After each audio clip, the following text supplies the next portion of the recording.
It's like emotional constipation. Maybe that's the better way to Dude, say you it. just...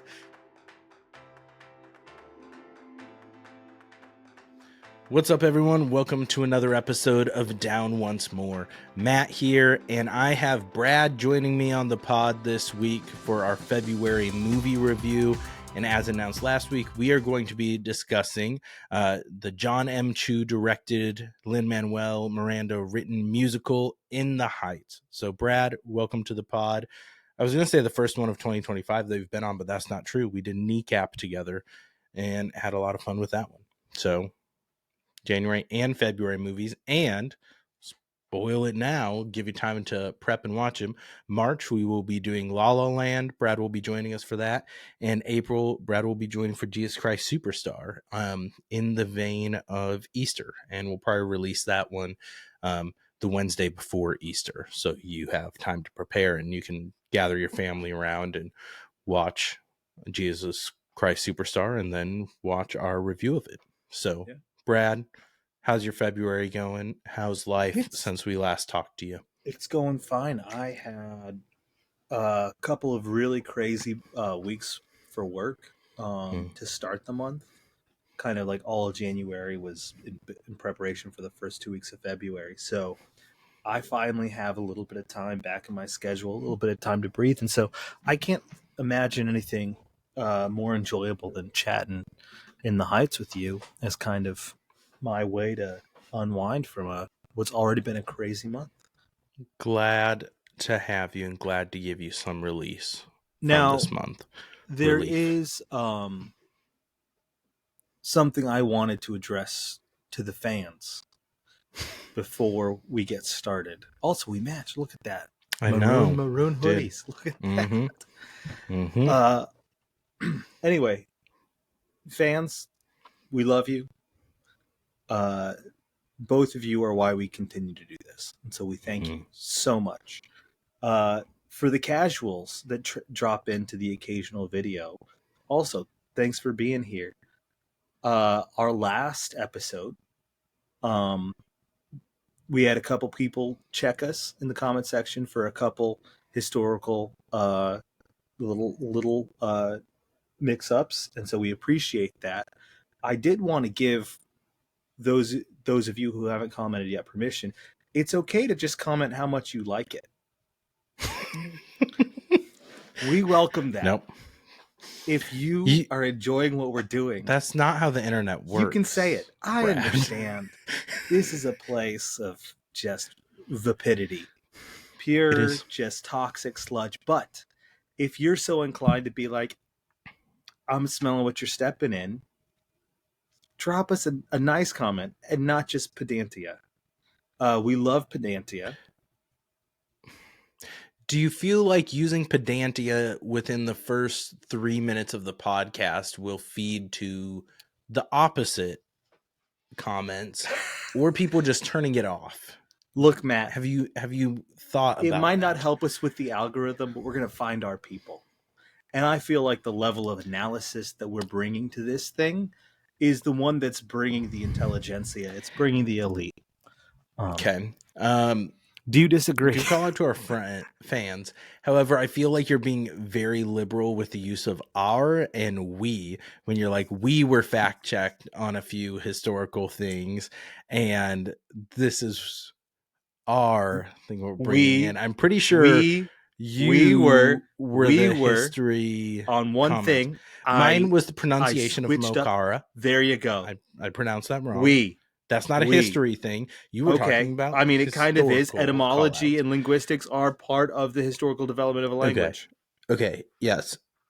Okay. Yes, I confused. Okay, I switched up Bloody Sunday and the London bombings. I'm sorry. You should be. I am just an American. I do have to take ownership. We were called out in the comments because the title of the episode was The Oscars Hate Irish Rap. And it was called out that it's actually the Oscars hate anti-colonialism, not Irish rap. So that was another thing I will own that I was wrong on. Well, so I apologize. So my use of we and our seems a little more justified, you son of a bitch. Fine. Okay. we're here to talk about In the Heights, though.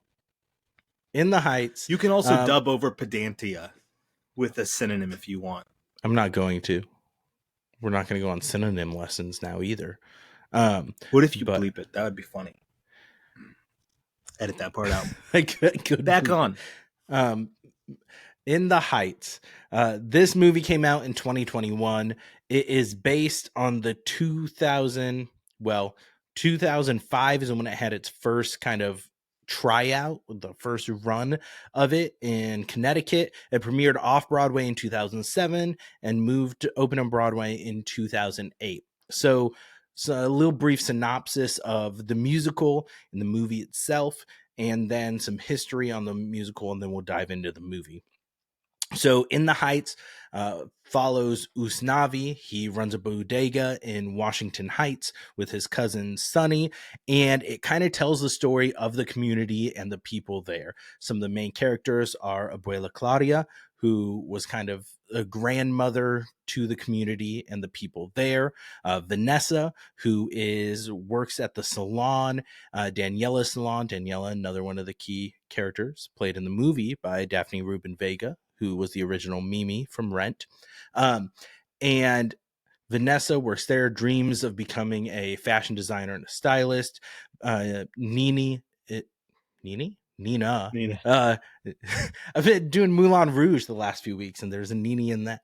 Nina Rosario is home from Stanford. She's kind of had her family's hopes and dreams. Her father, Kevin Rosario, runs the dispatch for the taxis and everything out of Washington Heights. Benny works for the Rosarios at the dispatch, has a thing for Nina, and those are the key players in this. There is a plot point around lottery tickets, winning $96,000 lottery ticket, and it's about the community as a whole and the stories that it tells. So that is what In the Heights is about, a very kind of personal musical from Lin-Manuel Miranda, one of the first that he worked on, first ones to premiere. He wrote the first draft of the musical in 1999 when he was a sophomore in his sophomore year of college, and it was accepted into a student theater company, and it debuted as like an 80-minute one-act play there. After seeing the play, some alumni and some Wesleyan seniors there approached him. One of those was Thomas Kail, who then became a frequent collaborator with Lin-Manuel Miranda, and producing and directing his works involved with Hamilton and others. And they approached Miranda and asked him if they could expand it and kind of target a Broadway view with this. And so Lin-Manuel Miranda started working pretty heavily with the director, Thomas Kail, in 2002, and wrote 5 separate drafts of it. And then in 2004, brought on a book writer, Chiara Allegria Hudes, Hudes, mispronouncing that, but she joined the team in 2004. Like I said, it opened on Broadway in 2008. The cast recording album won a Grammy for the Best Musical Show Album. It won a number of Tonys its first year, too. It won Best Musical, Best Original Score, Best Choreography, and Best Orchestrations. So it is a very well-regarded musical. However, until Hamilton met its success, that's when I first discovered this musical. After I heard Hamilton, I looked for other things Lin-Manuel Miranda had done. I found the cast album, started listening to that. And at that time, the movie I don't think it had even been announced yet when I first started listening to it. I didn't know that was coming out. I just listened to the original Broadway cast recording. There are a significant number of differences between the Broadway musical and the movie version, which we'll get into in a little bit. But some fun facts about the original Broadway version. Benny in the original cast was played by Christopher Jackson, who played George Washington in Hamilton, and he has a cameo, small role in the movie as the Mr. Softy truck driver. Karen Olivo played Vanessa in the Broadway version, and she originated the role of Satine in Moulin Rouge on Broadway and is in the Broadway cast recording of that. And then Olga Merides, who plays Abuela Claudia in the movie, was also Abuela Claudia in the Broadway show, as well as she's the abuela in Encanto. So those are some fun facts about the cast. Um, and then what do you want to do, Brad? Let's have some discussion. Do you want to go straight into the differences, or you want to break down what kind of worked for the movie, what didn't, your original thought? Let's do our thoughts on the movie first. So, Brad, what was your Yeah, first experience with the musical and the movie? my first experience with Within the Heights was the movie. I've only seen it in the movie. I haven't seen it performed on stage, and I didn't know about it like you. I didn't know about it until after Hamilton. And so when the movie came out, I was like, okay, I like Hamilton a lot. Let me check out what this is. But that was around the same time that Hamilton was so big, and Lin-Manuel Miranda was everywhere. And so I think I was a little oversaturated in Lin-Manuel Miranda to appreciate In the Heights for its own thing. And so I thought it was good, but it didn't really stand out to me. I just rewatched it recently, and I was really blown away this time with the characters, with with the neighborhood, with the complexity of emotions and what everybody's dealing with throughout the musical. So I really enjoyed it this time, and it really rose for me an experience from the first time I saw it to this most recent time. Yeah. I think this is one when I started listening to it, I feel like it has more variety to it and than Hamilton does. And so there was a period of time, and I go back and forth. There's things about the movie when we get into differences that I like the Broadway cast version better. And we've discussed on here a number of times. Lin-Manuel Miranda, as insanely talented as he is, sometimes his voice, where it's not, I don't know. He has a very unique voice and it doesn't always work. So a lot of times in Hamilton, seeing it live, other actors performing in that role can prefer a little better. By contrast, I feel like him in this role as Usnavi, I actually like him on the original Broadway cast recording version better than Anthony Ramos. Who Anthony Ramos, very talented. He played John Lawrence and Philip Hamilton in Hamilton, and so that's when Lynn first started kind of working with him, and this kind of was one of his first big leading roles in a movie. Since then, he's gone on to be in some of the Transformers movies, and he's going to be a villain in the Ironheart Marvel Disney Plus series. He was But also in Twisters. he was in Twisters. That is right. Um, good movie. Good movie.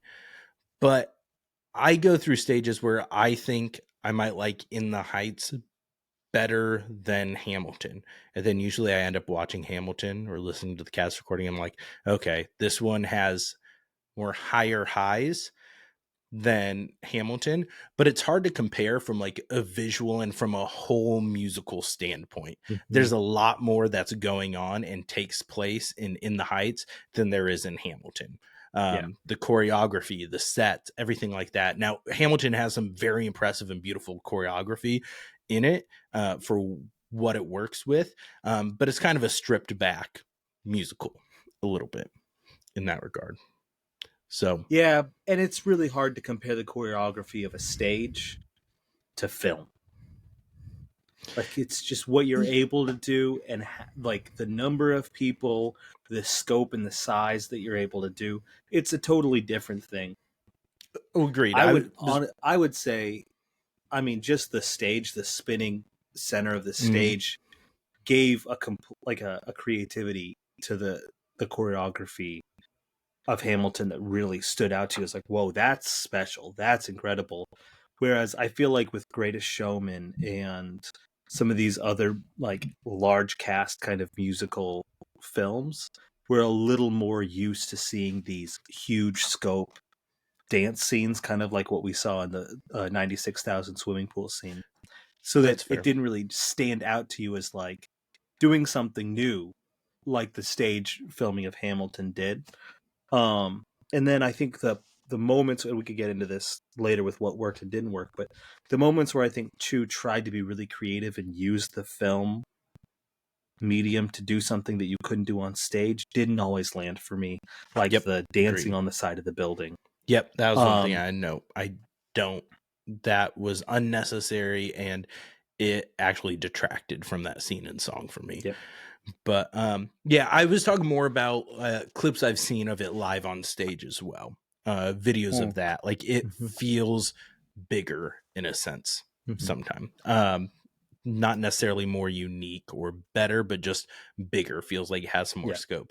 And that kind of brings up a good point too. We're talking about this, I think works really well to adapt into a movie and to do a build on the narrative and put it to film.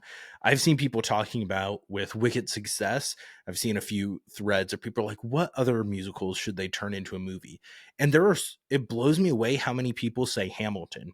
I do not think Hamilton would work well as a movie, like in a movie version like that. I have zero interest in seeing that. We have a well done pro shot. I wish there was like an unedited version, like as stupid as it sounds. Like I want to be able to watch it for what it is without the censoring of the F words, because the F word they kept in was like, I get why you want to make it more accessible in PG-13, but they kept the wrong one in, and I'm still mad about that. The one they leave in is the one that's bleeped out anyways. Which one would you that keep? Was my wife. You decided to Southern motherfucking Democratic Republicans is the one I would keep. Nope. Which one are you going to keep? Hercules Mulligan. When you knock me down, I get the fuck up again. Okay, that's fair. That's fair. I do like that one too. Yeah, it's real strong. See, they should leave all of them in. Just leave all of them in. Problem solved. I will say, Lin-Manuel Miranda has some like techie working for 5 minutes to get that. Yeah. You know, like they could release that whenever. Yeah. Lin-Manuel Miranda has a very distinct sound with what he does. I've been on a run recently where it's being fed to me on YouTube, and I've been watching them like the Guess the Musical quiz where like do clips of the song and you try to guess the song.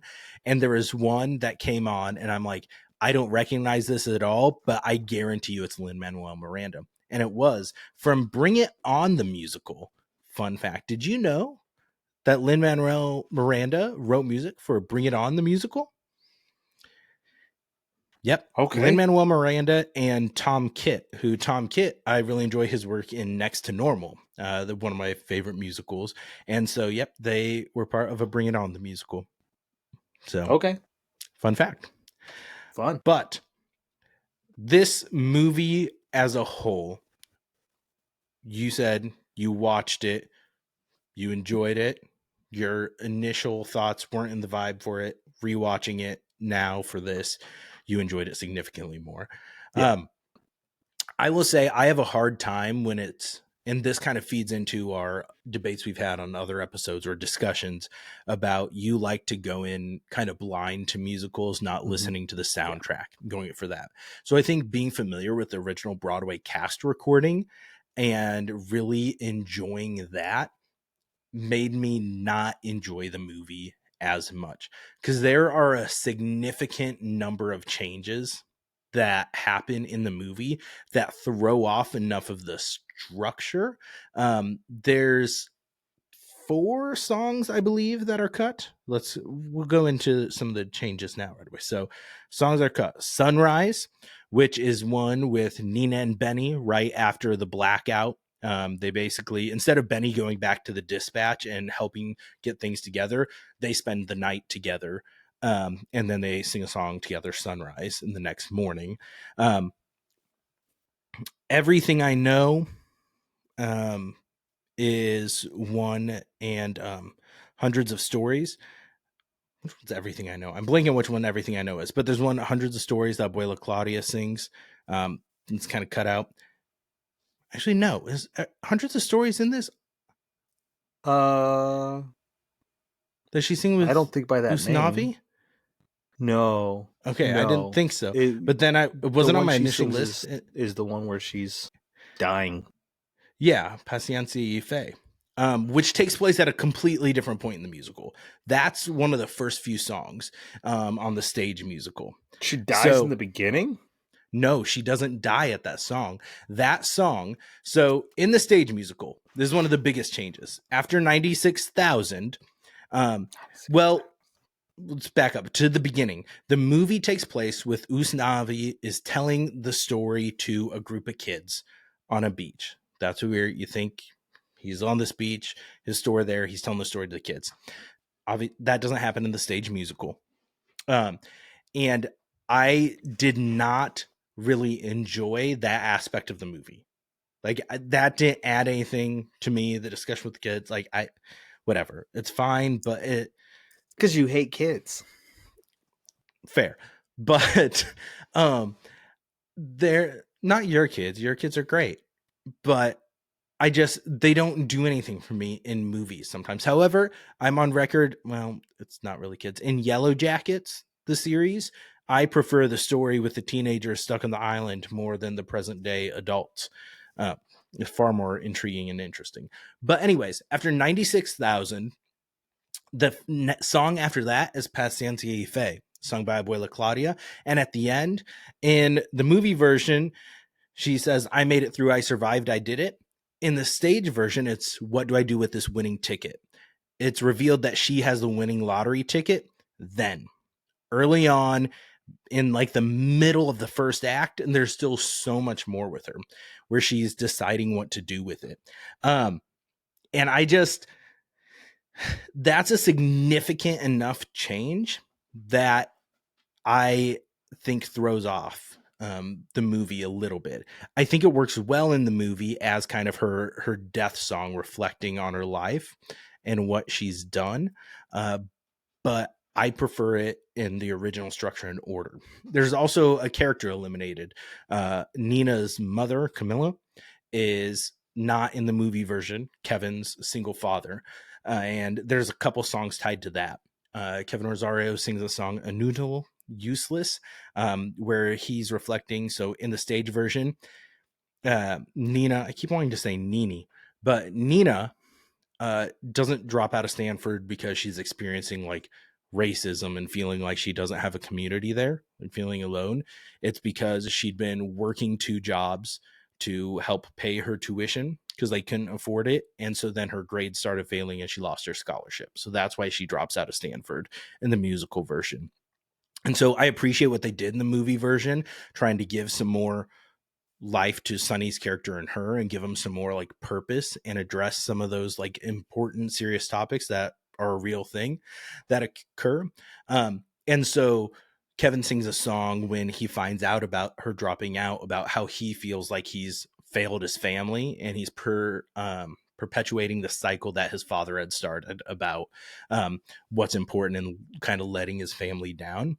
And then he disapproves of her and Benny. And so then later, Nina's mom, Camilla, sings a song, Enough, because Kevin and Nina are getting into it. So that's a character that's cut and a few songs and storyline that's cut. Let me jump out. There were some slight lyric changes in 96,000. The original version, they say Donald Trump and I on the links, and he's my caddy, and they changed that to Tiger Woods in the movie version. There was also a slightly problematic line. It used to be, I've got more hoes than a phone book in Tokyo. And they changed that to I've got more flows than Obi-Wan Kenobi, yo. Which doesn't necessarily quite work. I feel like they could have come up with a better line there. I get why you changed it, but the flows than Obi-Wan Kenobi, yo doesn't make a ton of sense to me. But the hose is funny. It is, but I can understand why they wanted to cut it. It is a little bit racially insensitive, but it is Graffiti Pete singing it, and I don't think anyone thought Graffiti Pete was a bastion of political correctness, but maybe. It's one of those tough things because it's just a common last name. Mm-hmm. But this was like kind of produced and released in an era where there was like an uptick in Asian hate. Yeah. Following COVID, so I understand. Yeah. It's just I don't understand the like hand wringing over cancel culture. I just get disappointed when bad people ruin things. I agree. When there's bad faith Bad actors people that are suck. causing issues and make us like take away the tools they use to hurt people. Yep. Agreed. Some other changes, back to changes from the stage and the movie version. It is revealed at the dinner for Nina. Kevin reveals that he sold the business to help pay Nina's tuition. And then Benny is all mad at it because he thought he'd take over the business someday. Kevin kind of gets into it, saying like it's a family business. He doesn't consider Benny family. Benny leaves. Benny's mad at Nina about all of this too and blaming her and thinks it's her fault. So in the scene in the club, it's a lot more combative in the stage musical with Vanessa and Usnavi kind of trying to make each other jealous, and then Nina and Benny kind of mad at each other, fighting with each other, and then it ends up Benny punches a guy that's dancing with Nina, and there's like a fight in the club before power goes out, so that was cut as well. You can fight me in the club, bottle. That's right, like 50 Cent said. But Abuela then, because like I said, it was revealed earlier that she has the winning lottery ticket, and which we don't find out until the end of the movie version, like the very end. And it's weird because Usnavi tells the kids as he's telling it the story, they never found out. And I'm like, why? Like, if you're telling the story to the kids, why are you saying you never found out? You're like having the lottery ticket as like a MacGuffin that what's going to happen with it. I didn't think that was something they needed to do with the movie, personally. Well, technically, the only people that knew about the lottery ticket was Usnavi, Sonny, and the lawyer. That's true. So, True. They he didn't didn't use that money for anything for other than himself. You're right. Sonny. You're right. But basically, the Abuela's plan is she's going to give Usnavi and Sonny each a third of the money, and she encourages Usnavi to go back because he's always wanted to go back to the Dominican Republic. So she's encouraging him to do that. There also the bodega gets ransacked and robbed during the blackout in the stage musical, which they cut out of the movie. And then Nina ends up getting, like I said, getting into it with her dad, and she decides to go back to college like she does in the movie, but it's after when she sings the Everything I Know song. That's the one that I was talking about that was cut. There's a song in the musical that Nina sings herself in the second act, and when she's kind of reflecting back and she decides to take the money and actually go back to Stanford. In the movie, it's because there's a realization, a plot point where Sonny is undocumented. And so there's that kind of push for what's kind of reflecting what's going on in our society at the time, and just him being disappointed that he may never get to go to college and experiencing those things, those aspirations that he has. And so Nina decides to go back to Stanford to try to do something about this. She said she wants to make sure that undocumented kids are able to go to school and make a difference and make their dreams come true too. She wants to find a way to do that and find a path forward. And that mission is missing in the stage musical. Like the only kind of hint of things you get is Sonny's verse in 96,000 is the same in the stage musical as it is in the movie. So in that, he's talking about if he had the money, he's going to get kind of do good for the community in the neighborhood. Sonny's the only one that's kind of focusing on that instead of just himself when they're talking about what they're going to do with the money. But Carnaval del Barrio is when Abuela dies in the musical. She dies at the end of that song and that number.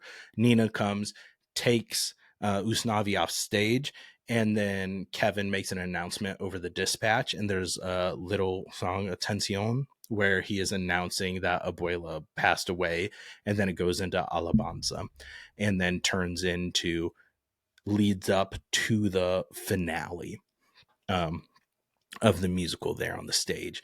So some significant changes in the structure and how things work and flow that I think work better. Like for me, let's get into what worked and what didn't work. Because I'm writing this, I'm going to go straight into what didn't work for me. Is that at the end when Usnavi's leaving and Vanessa comes and brings him the bottle of champagne, and they have that song and that number, the changes to what's happened don't make as much sense. Because in Carnival del Barrio, he talks about he's going to be leaving tomorrow. He says that line, and then it's 30 days after blackout, and it is Nina's packing to go back to school, and then eventually you have Vanessa come back, and she's already moved out of Washington Heights, and she's gone, and she brings them the champagne, and there's a number of lyric changes there that don't work or as well for me, just in the midst of the story. But I do like that they do the countdown for the blackout throughout the musical. There's the pinpoint, even starting at the very beginning. It's like X number of days until blackout, that pops up throughout it. So you know the blackout's coming. It's kind of building to that. Then what happens after it? There are, like we already talked about, the Benny and Nina's song number where they're when you're no what it's not when you're home. What's the name of that song? When they're dancing on the building. The sun goes.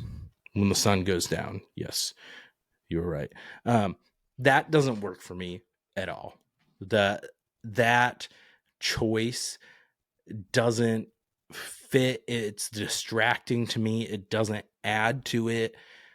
Doesn't look very good. It doesn't look good. No. It's bad. It's bad. I don't love it. So those are the key things that right now are coming to mind. So I just dumped a bunch on you with the changes from the stage to screen. Like, didn't like. What are your thoughts? Hearing how it is on the stage musical and the changes made, not knowing the stage musical, did any of those timing or anything jump out, seem weird to you in the movie, or no? You went in blissfully ignorant and enjoyed it for what it was instead of picking it apart. Where to begin, dude? Like, I feel like after that soliloquy, I don't even know. I didn't miss Nina's mom. I didn't Yeah. have a problem with Abuela Claudia dying at that time. I didn't mind you losing track of the lottery ticket. Yeah, none of that bothered me. I'm sure if I knew the original better, I'd be like, what happened? And this is also why you can't do Hamilton as a movie.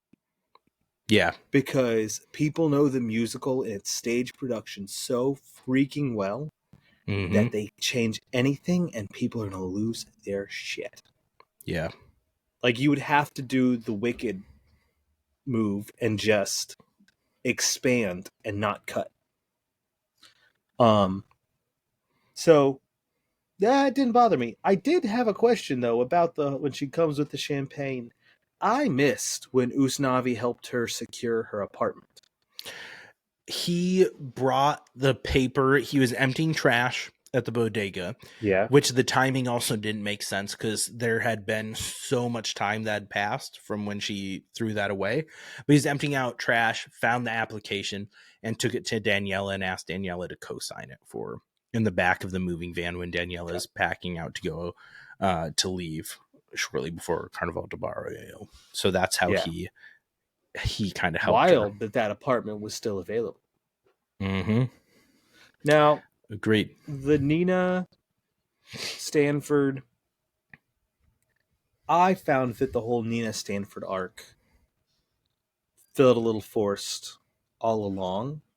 And as you described, the stage version makes a lot more sense to me, especially when we're Yeah. talking about. I think it kind of undercuts the class point that the original stage production was trying to make to highlight the race point that I think is Mm-hmm. trenchant and important all throughout.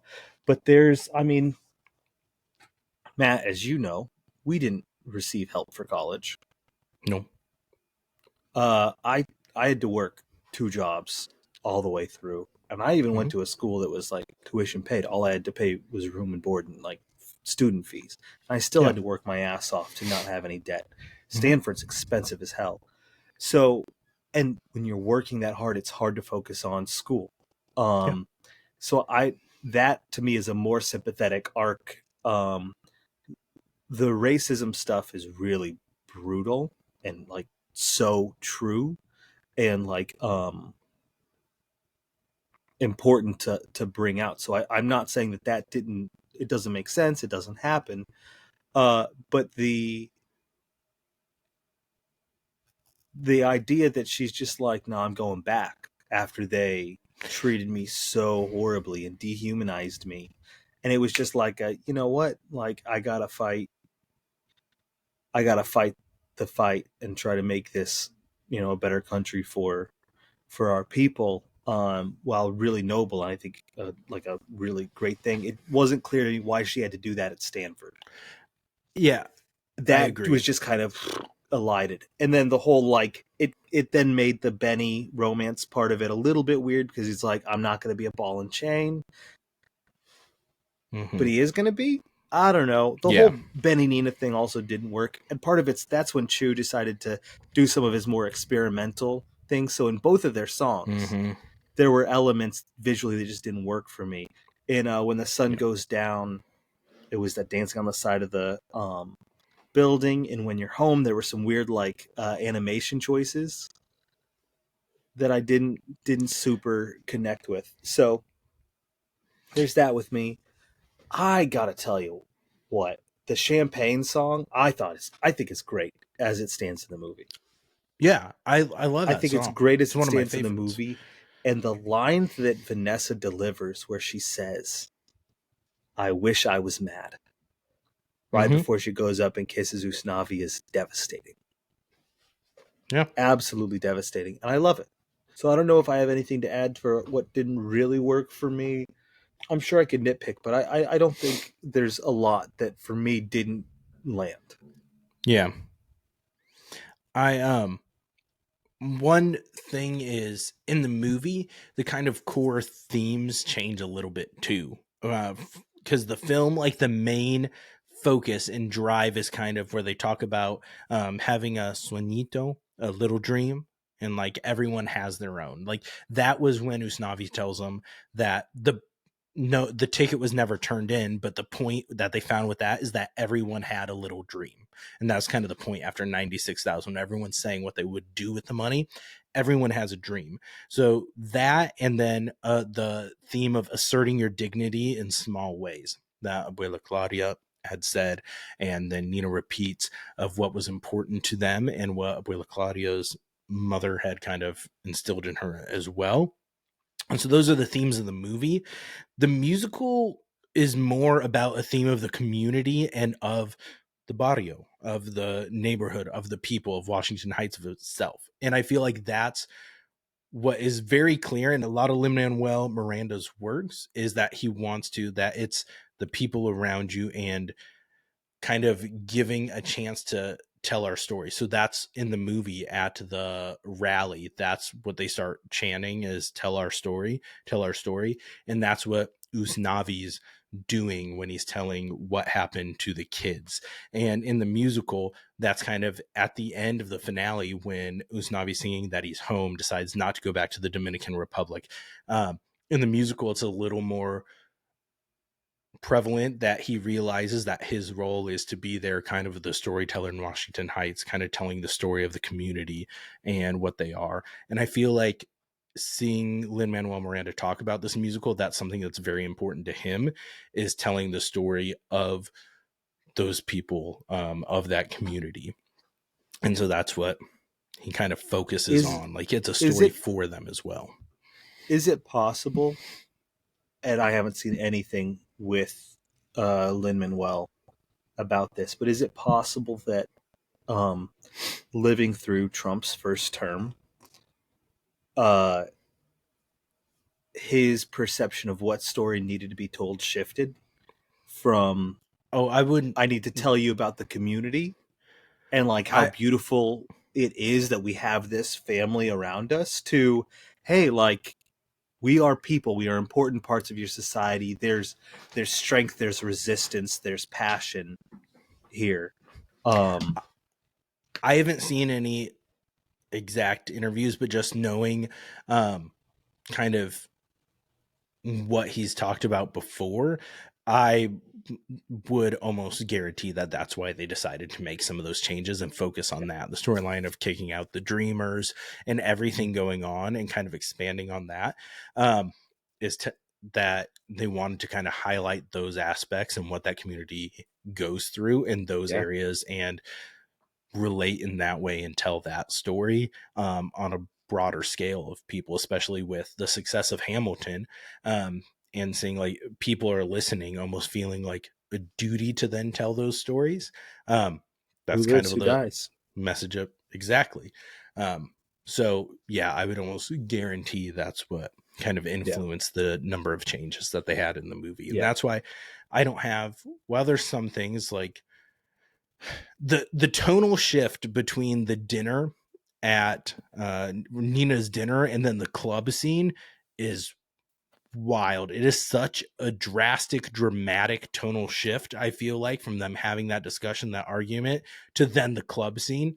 It's just jarring how it it happens. that's one of the little nitpicky things for me is like, why is Kevin kicking everybody out of Abuela Claudia's house? Like, I he's Yeah. like, that's it, get out. And they're like, shake our asses, let's go. Mm-hmm. I do love the portrait of Usnavi as like can't stop getting in his way. Mm-hmm. Like he's the reason he's not with Vanessa way sooner. He's just distracted trying to do what he thinks he should do that he misses what's right in front of him. Yeah. um and I thought that the club scene and then the champagne scene tie that theme together really well. Mm-hmm. The Usnavi and Vanessa's conflict outside of the club once the blackout hits, that's I really enjoy that interaction. I think it works really well together in the music, which that interaction is not part of the original Broadway cast recording album, but I do believe it was part of the original song. Fun fact. But I really enjoy this movie as a whole. It doesn't crack my top 5 or anything like that, but Top it's 10. one that I'll gladly. What? Does it crack your top 10? I'd say for a movie musicals, it probably cracks my top 10. It's up there. I really enjoy it. I think like Lin-Manuel Miranda, even though you can tell he has a very distinct style and sound, I think he is insanely talented and knows how to write a damn good musical. And I think this is one that is fantastic, especially for it being one of his earlier works. So, Especially like I don't think that In the Heights is as heavy with like the Lin-Manuel flow mm. as Hamilton is. Right, it's got a little bit There's more more, variety to it. yeah, there's a like a more like a melodic variety to it that hits. I thought he's great as the Piragua guy. Oh, that was That's the perfect role exactly for him in this movie. perfect role for him. Perfect. He was incredible. Mm-hmm. Piragua. Like that was great. He's still in it. He's there. And he, Mm-hmm. that 2 minutes that he's on, he's absolutely steals it. You're like, this is incredible. I'm loving this. And then he does his thing. I think it's great. Uh, Benny, the actor that plays Benny, Mm-hmm. Corey Hawkins. could be Jameis Winston's brother, It's the true. He was American Dr. football Dre in quarterback. Straight Outta Compton. He Played is. Dr. Yeah, he Dre. is. Which, I oh didn't man, know if you've that. done Straight Outta Compton, No, That that's should one be of the my next favorites. biopic we do. If we do another biopic. Anyway, straight out of Compton, crazy Yeah, motherfucker called that's one of Ice my Cube. favorite biopics. Like, So good. so good. It is So good. so good. Anyway, no, I think that In the Heights is really rewarding to rewatch, especially if you've taken some time away from Hamilton or Lin-Manuel's other work. And Yeah. it also, just with the nature of where our country seems to be right now, there's a lot of it that feels uh, prescient for today. Um, I the Our viewers, listeners won't be surprised to hear. If you can't see Matt and I, if you're just listening to the podcast, we are white. We are white. Um, That is we true. weren't raised with a strong ethno-cultural kind of community. We weren't, or identity. And so when I see things, when I watch movies like this, even though this is not, and you see it in Carnaval de Barrio, right, where the Mexicanos and the Puerto Ricans and the Dominicans all like have their flags and they're kind of Mm-hmm. jockeying for their own different nationalities. There's a community and kind of shared ethnic traits and solidarity in Washington Heights as portrayed here that is really beautiful. It's really, really beautiful, beautifully portrayed, and it really kind of makes me sad about the assimilation that kind of a lot of European immigrants kind of just fell into, because they have the look of majority culture, and so they kind of washed themselves of their ethnic distinctions and are just like, no, we're white, we're just like the ruling class here. um it's a really beautiful portrayal of community, um that I really like, really found myself longing for as I was watching the movie. Yeah. Yeah. It's a good call out. You talked about Corey Hawkins. I think some other fun notes about the cast in this movie. So we already kind of touched on Anthony Ramos, Daphne Rubin Vega, and Olga Marides' role. Jimmy Smits, who plays Kevin Rosario, he was Bail Organa in Star Wars episodes 1, 2, 3, and Rogue One. He was also had roles, key roles in certain seasons of Sons of Anarchy and Dexter. Stephanie Beatrice, who was in Encanto as well, but maybe most well known for her role in Brooklyn Nine-Nine at, what's her name of that? Rosa? Yeah, Rosa Rosa? Diaz Rosa Diaz? could not be a more different character, and Nope. I think she's delightful in this.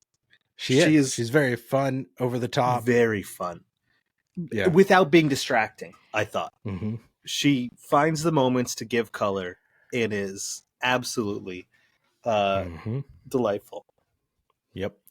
Um, and Melissa Barrera, who plays Vanessa, she's been in the most recent Scream movies, if you're a fan of the Scream franchise. But she made comments one way, I want to say it was about Gaza or something, and so she is now no longer involved in the Scream movies.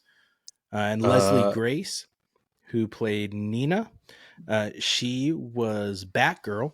They had done a Batgirl movie for Warner Brothers, completely filmed, just had post production to do, and Warner Brothers scrapped it for the tax breaks and cuts and shelved it in order to be destroyed. So she is no longer Batgirl, but she was, and she posted some pictures in costume, and I would have enjoyed seeing her. I thought she was great. Like, I enjoyed everyone. There was no one that was distractingly bad or no, anything like that in this no, role for me. absolutely not. I thought Melissa Barrera did a good job in as Vanessa. I think like one of my favorite songs in this musical is "It Won't Be Long Now" that she sings, and I thought she did a great job in that number, um, and in Champagne as well. Like, those are some of my favorites. And Blackout is. So let's talk about songs. What were some of your favorite songs from this, Brad? Man, I'm glad you asked. I really like "It Won't Be Long Now." Mm-hmm. I think that's a great ballad. I love Carnaval de Barrio. Mm-hmm. Mm-hmm. Um, and I think probably Champagne. Um, Okay. are the three that really stood out to me this watch through. As I loved what they did both musically and visually. Good call out. I like 96,000 visually in the movie. I think it's really neat. The guy with like the double jointed shoulders, that was slightly disturbing to me. Um and it's interesting because that's the one that most of the other numbers are pretty grounded. But like we talked about with When the Sun Goes Down, that's one of the ones where they throw in some more animations when they're talking at the beginning. That's a little out of place. Uh, I guess it won't be long now. Also has the fabric rolls flying through the sky. Yeah. There's a number of them where they get thrown in, which Hmm. I don't. To me, I I get why you're doing something a little bit creative, but it didn't necessarily add anything. It almost was a little bit more distracting than anything else. I will say one of the numbers that on the soundtrack and just listening doesn't really work as well for me and I don't love, but I think did worked really well in the movie was Paciencia y Fe when Abuela Claudia is singing the story, Yeah. how they did the Yeah. That's a good choreography one. with that. Um and the staging where you have the flashes from when she's going basically back in time, but how it was told very like stripped down just through the dancers. And the Yeah. setup there was very like that felt like a musical theater number in like the best ways. And Mhm. I think In the Heights is also a fantastic opener to the musical, Yeah. especially the dance number at the end of it. I Oh, think is really well done well, as a song to open the musical. and maybe we've been, yeah, I'm glad you brought up In the Heights. We've been shitting all over John Chu's artistic choices um in the Heights. But I do want to shout out, there's that one shot at the end of In the Heights where we're looking at Anthony Ramos, we're looking at Usnavi, and in the reflection of the glass you see the whole choreographed dance Mm-hmm. number, and that was very well done. I It was agree. beautifully shot. So I think that's one of his, like, I'm gonna get creative and do something with Mm-hmm. this medium that you can't do anywhere else, and that worked very well. It was very appealing. I also want to say, uh, Abuela Claudia Mm-hmm. she's incredible. She's an Oh incredible yeah. singer and actress and performer, and one of those characters that just, I know she originated the role on Broadway, but played the role to perfection. And when she Yeah. got Paciencia Ife, just absolutely just just breathtaking. I can't cry, like actually like weep, but I get like well up and I get all choked up, and that had me just like, oh, like I wish, like I was so choked up that I was like, it's like when uh you know I I don't know where you're I going have with this. You I gestured had an downwards. analogy, but I don't want to put it on the internet. That's just, the Uh internet never disappears. So okay. um it's like when you have something that you want to come out but it just can't, and just maybe it's like emotional constipation. Maybe that's the better way to Dude, say it. you're like this song was so emotional and beautiful, made me cry. And it's like, yeah, It's like you when you know? got know you got a fat shit and it just won't come out. I 'Cause just you ruined it. did ruin it. Look, Oh some of man. us are artists with words, others not. Paint by Yeah. numbers. Yeah. Um no. Yeah, and I was worried at the beginning people were gonna come at us for the pedantia comment. Um but Just no, like put those together. Pedantia, fat shit. yep. It'll make It's like the trailer for emotional the episode. constipation. I just want it to come out. Yeah. Anyway, But do you have any final thoughts on In the Heights? We kind of talked about what worked and didn't yeah. for us, music, all that Look, fun stuff. if you haven't seen it, see it. If you Hmm. have seen it, see it again. If you've seen it recently, comment nice things on this video. And I would also be curious if people who have only seen the movie, like I'm curious if you go back, listen to the original Broadway cast album and hear like some of those other songs and the story around it. Like I'm curious people who have experience with both or who have experienced the original like on stage and seen it live, what your feelings were on the movie. Because like I said, I know the cast recording album and I know some of the history, but I've never experienced the musical in its original state live. So I'm curious people who have experienced both versions, what your thoughts are on the changes and differences, any other things there. But I don't have any other final notes except I really enjoy this. It's a talented cast. It is a great early work from Lin-Manuel Miranda. I think Jon M, despite some of the choices that we shit on a little bit, I think he does a good job with it. And I think this is something that kind of fed into him getting the Wicked role because he was able to do a pretty solid musical adaptation. And then we've seen how Wicked's gone for him. He won at, what was it? Not Screen Actors Guild. He won at some award show, Best Director for it. Critics' Choice. He won Critics' Choice Best Director for Wicked. And so we'll see. We have Wicked Part 2, which is titled Wicked for Good, coming out at the end of this year. And I hate that. What's that? Not subtitle. What is it? I don't like that it's for good. I don't like that. I ranted about it on here before. But anyway. So sorry. That's just like my opinion, man. But that is In the Heights. Thank you for joining us. Next week, I'll have the What to Watch, what's coming to streaming in theaters in March. So tune into that if you have any suggestions.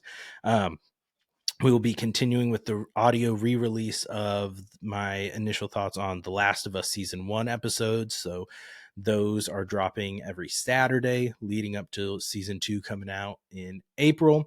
So check those out or check out the playlist on YouTube that has all of them from Season 1 if you're impatient and don't want to wait for the audio releases. As always, like, comment, follow, subscribe, tell us nice thing in the comments. Go after Brad for say something nice, but then you can call him pretentious as well in the comments. So you have to say something nice, but it's okay if you feel like Brad's being pretentious with using his pedantia. Pedantia is not a big word. Pedantia is not a commonly used word or phrase. Where? Anywhere that's not academic circles. That's not true. I feel like it is. You know how many times I've heard pedantia in my life? Only on conversations with you. Bullshit. In conversations with you. Right. Bullshit. How'd you know what it meant then? That's fair. It's probably in one of our Robinson vocabulary words from back in the day. Look, I feel like pedantic. Is that a pretentious word? I mean, I may have Googled it when you used it one time. I don't remember, but it's not, I don't think I've ever come across that word in everyday life. It's not a commonly used phrase. You've been in the world of academics for too long, Bradley. Okay. Brad got distracted when he got offended when I called him pretentious for using pedantia. So we're back though. To say all of my supporters, maybe you call yourselves fans, and I appreciate that. Comment your support in the comment section. Maybe just say pedantia. Bad news. They stopped watching this 53 minutes ago. With the beginning. All right. Thank you all for sticking with us. Like, comment, follow, share, subscribe, all that shit again. Have a great coming up March. Hopefully springtime is here. We're going to get into warmer seasons. We're closing out talking about the weather. That's right. So thank you all. Tune in next week. And don't forget to go down once more. Later.